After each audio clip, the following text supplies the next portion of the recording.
உடம்புக்கு ரொம்பவே ஆரோக்கியமான மணத்தக்காளி கீரையில் கூட்டு எப்படி செய்யலான்னு பார்க்கலாம். அதே மாதிரி பண்ணி பாருங்க, ரொம்ப சூப்பராக இருக்கும். எங்கள் வீட்டில் வளர்த்துருக்க மணத்தக்காளி செடியிலேருந்து இப்போ கீரையை பறித்து எடுத்துக்கலாம். இந்த மாதிரி கீரையோட இலையை மட்டும் பறித்து எடுத்தால் போதும், ஸ்டெம்மு நமக்கு தேவையில்லை. இந்த மாதிரி மணத்தக்காளி பழமும் எடுத்து சாப்பிடுங்க, ரொம்ப டேஸ்ட்டாக இருக்கும். வயிறு புண்ணு ஆறணும்னு நினைக்கிறவங்க தாராளமாக இந்த கீரையை வச்சு சாப்பிடலாம். இப்போ இந்த மாதிரி இலையை மட்டும் பிச்சு எடுத்துக்கிறேன், பார்த்து எடுத்துக்கோங்க. இதில் பூச்சி புழு எதுவுமே இல்லாத அளவுக்கு நல்லா எடுத்துக்கோங்க.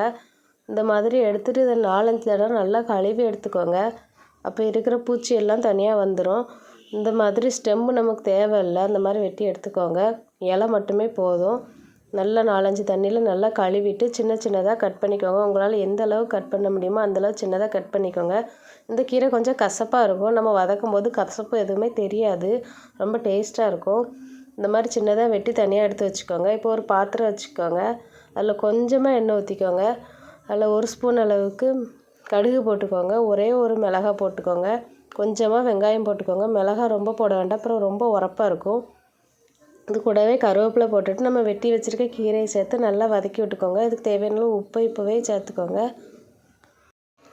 இப்போ லைட்டாக பெரட்டி விட்டுக்கோங்க. கீரை போட்டதுலேயே பாதி அளவுக்கு குறைஞ்சிரும்.